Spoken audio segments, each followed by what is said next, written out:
everyone. I'm Kumasi Aaron. May is Mental Health Awareness Month, established in 1949 to increase awareness of the importance of mental health and wellness in the United States. We all know there is no shortage of topics that we can cover, and we'll be diving into some of these issues in today's special conversation with two guests who are dedicated to helping others find balance. So joining me right now, David Bond, the Director of Behavioral Health at Blue Shield of California and a licensed clinical social worker. Also, Juan Acosta, a youth mental health advocate and activist who focuses on underserved communities. He served on a number of national committees, including one at the White House. Thank you both so much for being here. I'm excited to be here this morning. I think it's important that we just get to the heart of the issue because it's Mental Health Month. So I'll ask both of you, what do you see as the state of mental health here in our country and even more specifically in our state and region? Juan, you want to jump in first? Sure. Thank you. Thank you for that question. The state of mental health that I see is a state of progress and also a crisis. We know that there's a youth mental health crisis throughout the nation, and we know that we could be doing a lot more for prevention. And I agree with Juan. And I'd also say when you really think about mental health, you think about it's part to do with a person's own psyche and their resilience, but also the world that we live in. And nobody lives in just that bubble. We have these systems. So there's the political environment, the social environment, the financial environment, and all of these things are weighing awfully heavy. And with the change in the world we live in, so goes our mental health with that as well. So it's really a balance between our resilience and our vulnerabilities, as well as the help that we have access to and the resources we have access to. So like Juan said, part of this mental health crisis is that there simply aren't enough well-trained people. There certainly aren't enough licensed clinicians just available to help us when we need it. So we're having to figure out some new alternative ways to get the help we need. Yes, and I know, Juan, that has been a big part of the work that you are doing, helping people get the help they need. That journey has led you to the White House. Can you talk about that experience, what you did, and who else was there with you? Yes, of course. I've been grateful enough to contribute to the mental health field in a variety of ways, but specifically around just making sure that we are uplifting communities of color and intersectional identities. I myself am a proud gay man, and I'm also an immigrant in this country. And for me, it's important that resources that are available are not just available on a website linked, but rather that we are making intentional efforts to reach those communities, whether it's in-person outreach in whatever way that we can. At the White House, I spoke about the need for underserved communities to be at the table when creating resources, for young people to be at the table. And there was a variety of other young change makers present as well, in addition to the First Lady, Jill Biden, Selena Gomez, and the U.S. Surgeon General, Dr. Vivek Murthy. I mean, that's awesome. How did you feel personally being there? It was an amazing experience, and it was also a validation of the work. Oftentimes when you're doing this work, you don't do it to get stuff like that out of it. But it was a validation that using your voice for good can lead you to great places. And sometimes in advocacy, you're doing work, you get discouraged because not everything that you want passes because you don't see change happening fast enough. But that was a validation of dedication, passion, persistence. And also it was very heartfelt because I felt like I took my parents with me there, even though they weren't present. Their journey to getting to this country allowed me the opportunities to be there. Oh, I love it. And I love that the work is things like going to the White House and also, David, just the day-to-day work of helping people, creating systems that really support mental health.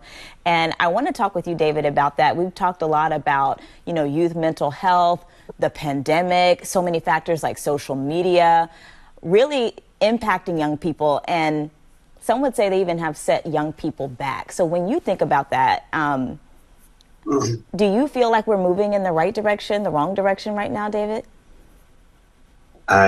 Well, I'm a little torn. I think we move sometimes in the right direction and sometimes in the wrong direction, but at the same time.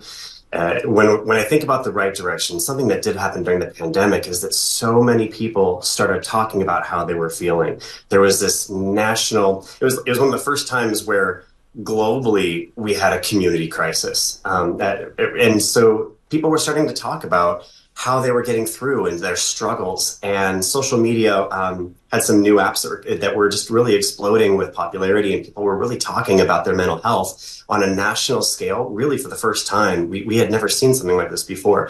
So with that reduction in stigma, which is great, it allows people to talk about things in new ways, but it also, in some ways, allowed people to find a sense of community with other people who were struggling, who weren't getting through it okay, who weren't seeking help. And so there was sometimes a mutual conversation about nothing is going to get better and nothing is going to improve.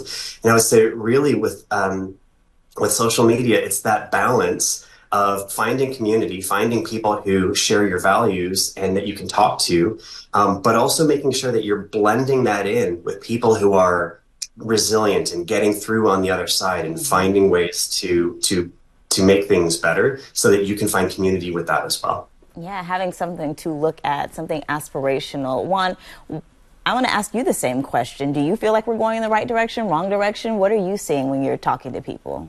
And just your own personal experience.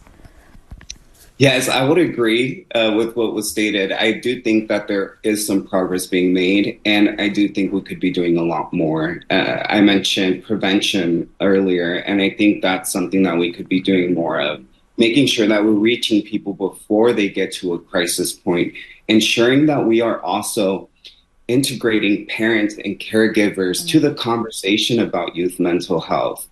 I spoke about underserved communities, and for me, in my experience, talking about mental health wasn't something that we did normally at home. Now we have to, because I do this for my work, but for many communities, specifically communities of color, there's a stigma. And if the young people are struggling and they're going back home and trying to speak to their parents about this, they may not have the support, or they may not even feel comfortable speaking about mental health with those that they live with. How do you tell people or help people to navigate that? Because it can be kind of challenging, because those are your support systems, most often.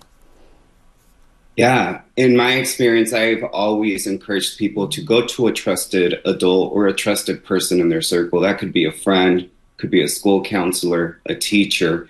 But what's important is to make sure that we're speaking, that we're taking people up to our head and letting them know how we're really feeling, and ensuring that we're not just, storing all of these feelings within us, because we know that there comes a point where it gets to that crisis point, and that's what we're trying to avoid. Yeah, and David, you did, speak on how people are engaging with social media a lot, and Blue Shield did a back to school survey last August, and it talked about so many different youth mental health topics. But looking at the data that you collected specifically on social media, you found that Gen Z youth spend an average of 5.6 hours on social media a day. And it seems really high. Maybe it's not so surprising. We have our phones pretty much everywhere all the time. But kind of what Juan was talking about, there is we have these feelings that we're dealing with, and we're spending a lot of time on social media. What do you see going on here?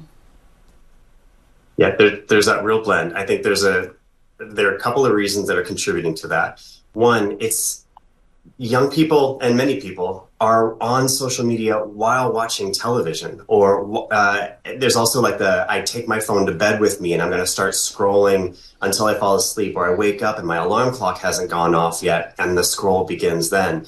In some situations, people are getting informed or they're getting entertained. And a lot of what's happening is looking for that dopamine hit inside your brain. It's like some people wake up in the morning and need a cigarette, and it's looking for a nicotine hit.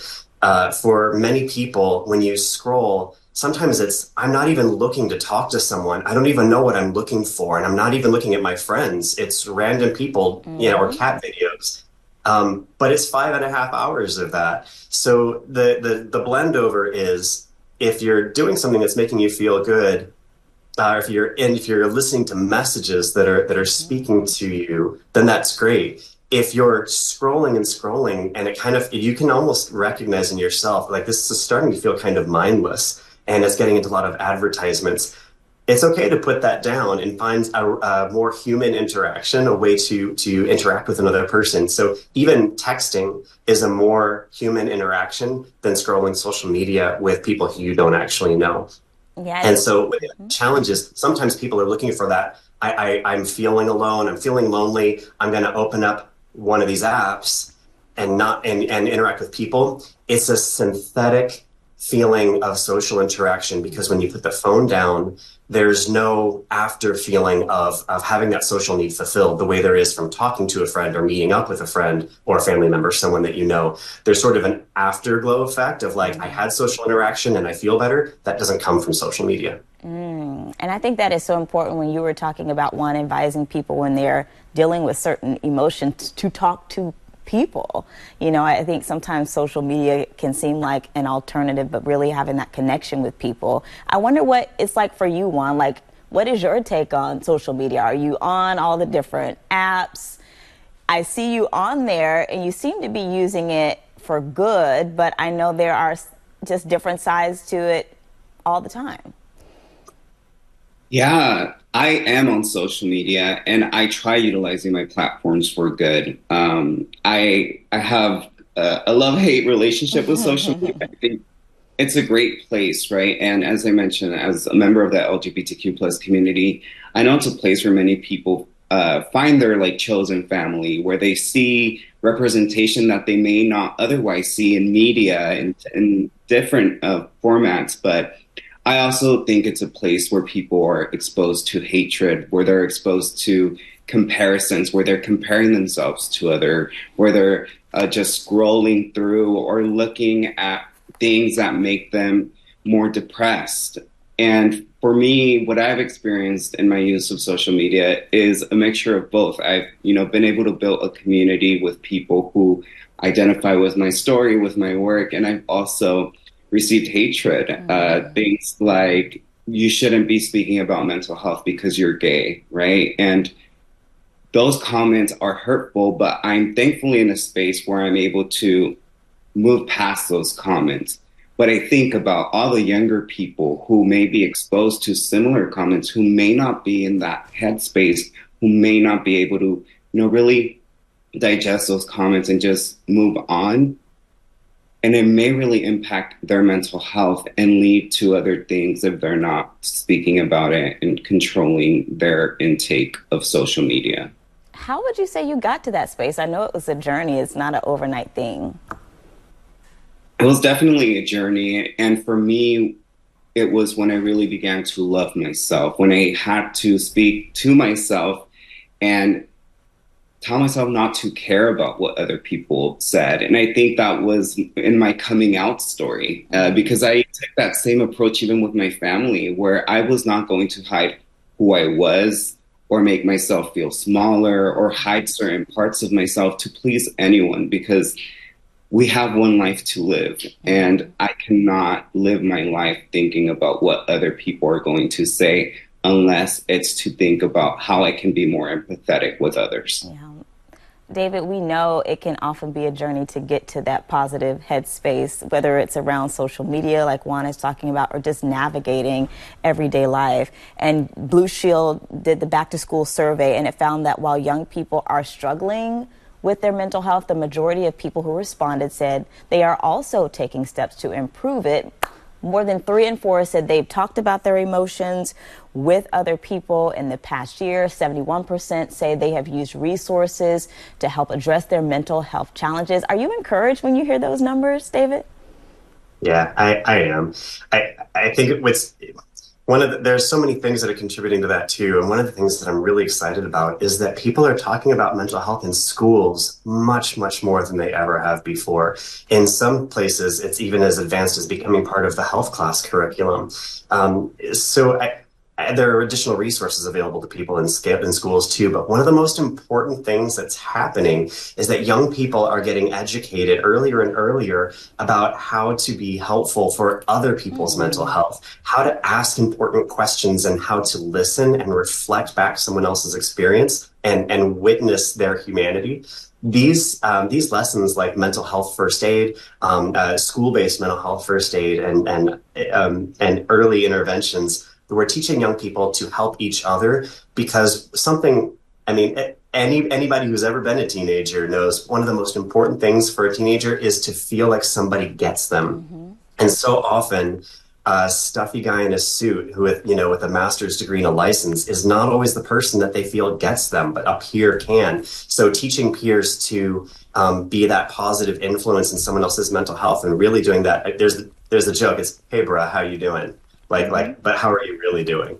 And I know bra is a gendered word, so you want to change it around to who you're talking to, but it's that concept of like really checking in and be like, hey, how are you? I always, there's a 3-step process. It's make an observation, ask a question, and listen. And then you just have to be quiet. And I tell this to parents all the time. It's like, hey, I noticed that you weren't in school the last couple of days, and I was kind of worried about you. Is anything going on? And then stop talking. And young people get that more and more and more to really hear and reflect on what's going on. And then also identifying when to get more help when more help is needed. David, that is important because I think some people might want to be that support but don't know where to start. So it's good that people are, seeking out ways that they can show up in that way. Yeah, you're absolutely right. And you can find this, you can Google anything about how to be a supportive friend. Also, I would say, look up mental health first aid. These are great interventions, and you can bring it onto your campus. NAMI on campus, the National Alliance for Mental Illness, they have great curriculum that you can bring on campus. And also for adults, YouTube is great. TikTok has some great advice. Watch who you're listening to. Mm-hmm. But yeah, there's always a way to up your skill set, and being helpful helps you too. Oh, I love that. Juan, are you finding that people are seeking out ways to help themselves and to help others? Yes, I think I've definitely seen an increase in people speaking publicly about their mental health, even on social media, trying to use their own stories for good to inspire other people to share how they're feeling. And I think there's an increase just in conversations, even in friend groups with families, about how people are doing and just mental health generally, even in media, which is a great starting point. Mm-hmm. I love that. We know that even with all of the tools and resources that are here, sometimes things are just tough, and some people think of self-harm and even suicide. What are some valuable tips, and I'll ask you, David, that can help keep people safe? I say as I get into this, I also want to note that not the same thing doesn't work in all situations. And as we give advice for how to be helpful, we want to make sure not to give it in such a way where people who have experienced loss to suicide or have experienced some of that kind of trauma in their lives, that they don't feel like, oh, that's what I should have done. And if I had done that, maybe that person would still be here.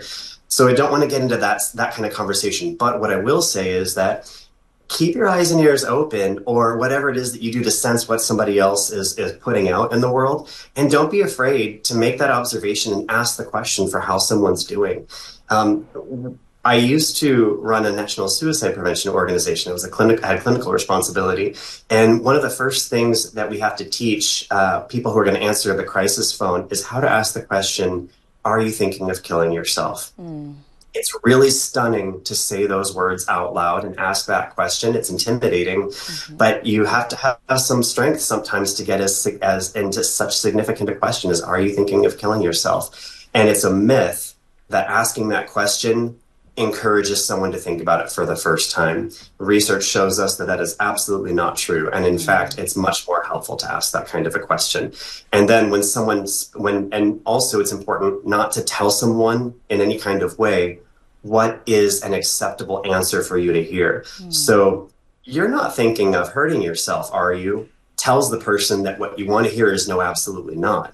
But that you should be, it's much more helpful to be open to hearing that person's truth, and then reflecting back and witnessing, like I said, bearing witness to that person's humanity, and then get the right kind of help that is right for that person personally and that person's culture. Yes, I think that is so important because maybe you want to say the right things, but you're not always sure what those are. So those are really, really helpful. And we know it's not just young people who are stressed out or anxious or depressed or any of those things. It feels like all of us have had to kind of navigate something over these last few years. So Juan, I'll start with you this time. Do you feel like we are overall seeing signs of progress, especially when we think about things like COVID and just this time period that we've collectively gone through? I think there is definitely progress, but I do think there are many people who are still hurting and who need more support. I mentioned previously the youth mental health crisis, which the U.S. Surgeon General, Dr. Vivek Murthy, has spoken about for these past couple of years. And it's not just the young people. There's a variety of factors, a polarizing political climate. You mentioned the pandemic, social media, and also just the social determinants of health, which include systems, finances, people struggling in various ways, and just making sure that while we are recognizing the progress, we recognize that there's even more work to do. Yeah, I'm happy you mentioned the election that is coming up. And I know a lot of people are not looking forward to it because it could be really contentious. And a lot of people may have issues surrounding that. They don't know how to deal with that. What do you think is a good way to manage some of the anxiety, David, that may be coming as we get closer to the election? I'm really glad you asked this question. This one's been really weighing on my mind as well. The last several election cycles have been just fraught with so much rhetoric and so much language around values, and they have been taken so personally by so many people. Mm-hmm. When we were talking before about people not knowing what to say, I was thinking, you don't always have to know what to say. Sometimes you have to know what to hear. And really the messages are, I see you, I hear you, I want you here, and you deserve to be here, and making it personal. You personally care about that person. A challenge with what we're hearing between polar sides in an election are voices of, you don't deserve to be here. I don't want you here. You don't deserve equality. And those messages, they hit us in the heart. And it has a sense of, if you're not on my political side, you don't see me or value who I am as a human being, and you believe that I do not belong to be here. And so when we're struggling with that, with people who have taken the other side of politics, if they're a loved one in a family, someone that you must continue to spend time with, there have to be some kind of bridging way of talking about the value, taking the politics out about it. And when the feelings are about when the conversations in politics are about facts, go ahead and debate. Mm-hmm. When the conversations in politics are about feelings and valuing who you are as a human being, that's not debatable. That's the end of the conversation for me anyway. And I think one of the things that really is important to our mental health is cutting out toxic relationships. And sometimes that's with drug or alcohol, and sometimes it's with people. Mm-hmm. You sometimes know when you walk into a room or when you walk into even a family gathering, there are some people who are going to be a source of toxicity in your life. And you might not be able to cut them out or might not want to cut them out altogether. And I'm not recommending you just turn people away completely. But when you know it's damaging your mental health and that you're really struggling, it's okay to give a relationship a timeout. Yes, really just protecting yourself and your mental health. And Juan, I'll ask both of you, but Juan, what do you personally do to keep yourself centered, to really care for yourself and your mental health? And I don't know if they would be the same things that you would share with other people so they can do the same thing. Yeah, for me, it's very important to have healthy boundaries. And that is, in my work, in my relationships, with my family, with my friends, peers. And it's important for me to get some kind of movement, especially, we are now receiving news at all times, right? Whether it's on TV, on our phones, we're constantly being communicated everything that's happening in the world. And it can be very overwhelming. So even setting boundaries with the amount of time I spend on my phone, on TV, all of that's really important. And getting movement. I always joke around with my friends and tell them I do a whole pop show in my room and I start dancing. But it's getting those feelings out and making sure that I'm giving myself grace and attending to my needs. Yes. What about you, David? You got the pop show going on. Like, what's your go-to for your personal mental health, and what ideas would you give to other people? So when I go to for my mental health, I like Juan and like many people, I'm someone who wants to do good in the world, but you got to put the limits on it. Like Juan was talking about with the boundaries, is that if you can't care about all of the things and all of the places all of the time, or you won't be able to make it through.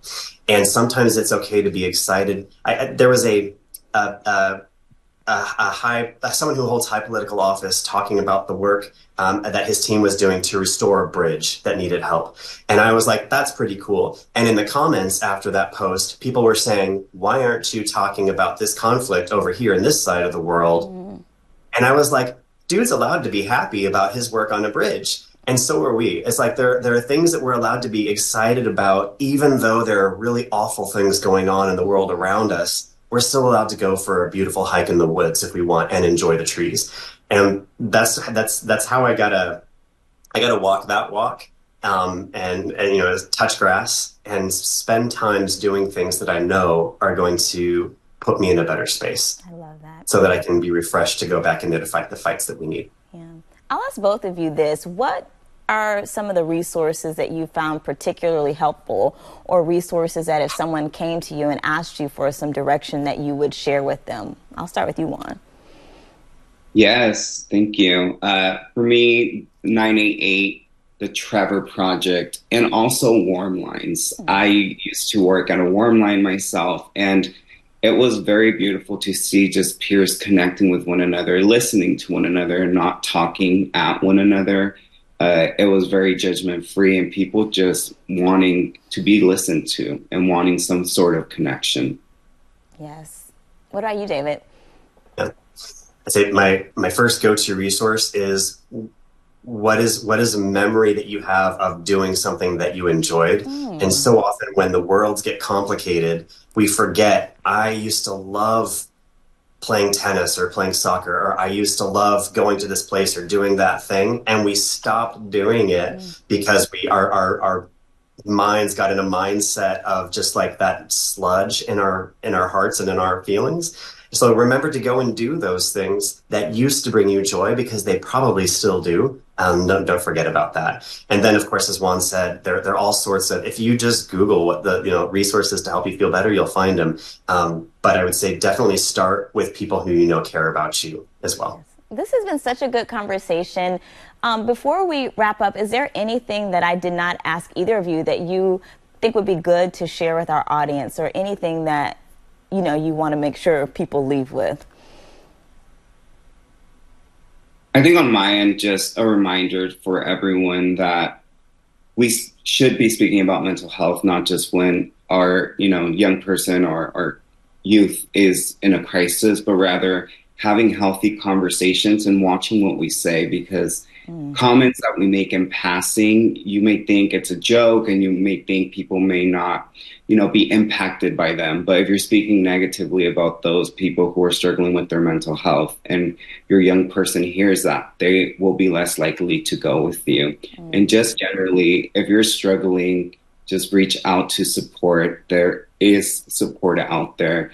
And remember that you are more than one moment in time that could be success, but that could also be a crisis point. We have so much in between within our humanity that we must not focus on one polar opposite.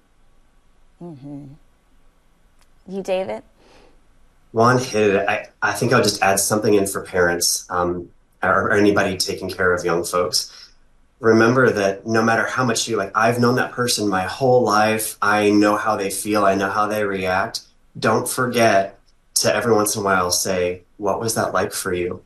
And I would say even for parents of adult children, you might have kids that are in their 30s and 40s and beyond, but don't forget to check in and say something to the effect of, what was that like for you?